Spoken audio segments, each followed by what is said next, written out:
Hey guys, Pig Cake here. That's a little bit of a twist.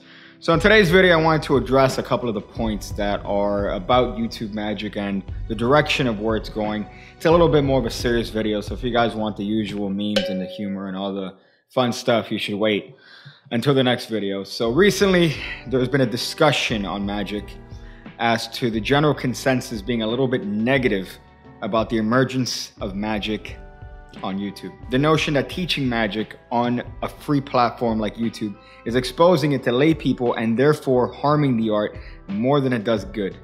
So as far as me, I started with Magic 18 years ago, give or take. However, I had an interest from way before then.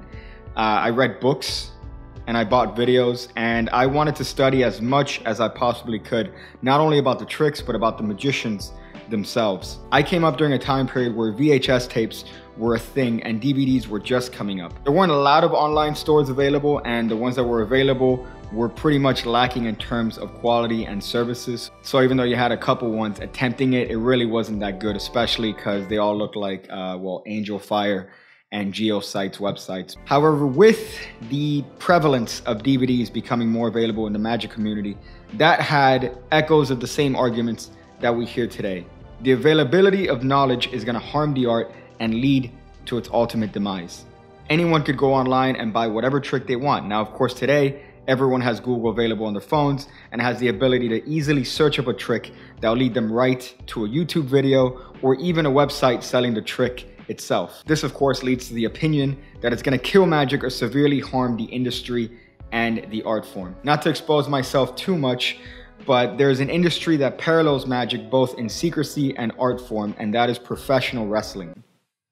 Since the 19th and 20th century, the early perception was that these bouts of combat were in fact real. It wasn't until the 40s and 50s, with the prevalence of television and more advances in technology, that people started to question the notion and the legitimacy of the combat. Wrestlers were taught to keep kayfabe, a term that means that it's necessary to stay in character to preserve the secrecy of the art form.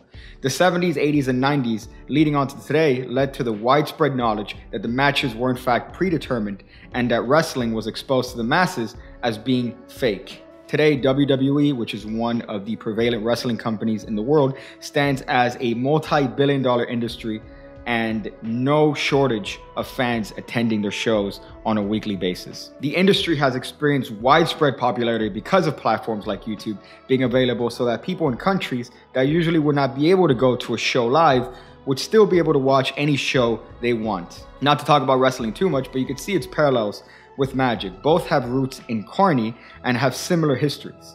Both have individuals that argue for both sides of the coin, how the preservation of secrets and this notion of kayfabe needs to be preserved, or the side that argues that secrets don't matter. People are going to go to the show for the characters and to become entertained. I know I'm a little bit biased as someone who does tutorials of tricks on YouTube. However, this platform, I see it as a tool and as an asset to be able to reach millions of people across the world, to make friendships that were otherwise impossible without travel, and to breed a new generation of magicians that are going to add more to the art form and creativity as well as content. No one has the right answers yet, but we're still all trying to figure this out. And at the end of the day, my goal is not to expose Magic, but to inspire people to pick up a book, to practice a craft, and hopefully one day pass it forward. It's easy to get caught up in arguments about what's best for Magic, but at the end of the day, Magic's going to be fine. I know there are other arguments against Magic on YouTube about creators and their methods and magicians on YouTube exposing their methods, which I'm going to address in a future video. But I just wanted to take this opportunity to talk a little bit about this notion of Magic being exposed to lay people and how that's going to be harmful for the art. Please leave in the comments below what you guys think about Magic on YouTube and whether or not it's actually going to make a difference whether people show methods on YouTube or not. So that's the video. I hope you guys enjoyed it. I know it's not the usual meme-tastic, humorous Pig Cake video, but it's just something that I wanted to address about the Magic industry, an industry that I've given so much for and that's given so much to me. So I wanted to address that. I'm going to go figure out different ways to use a beach chair as a regular chair, not on the beach. I'll do that.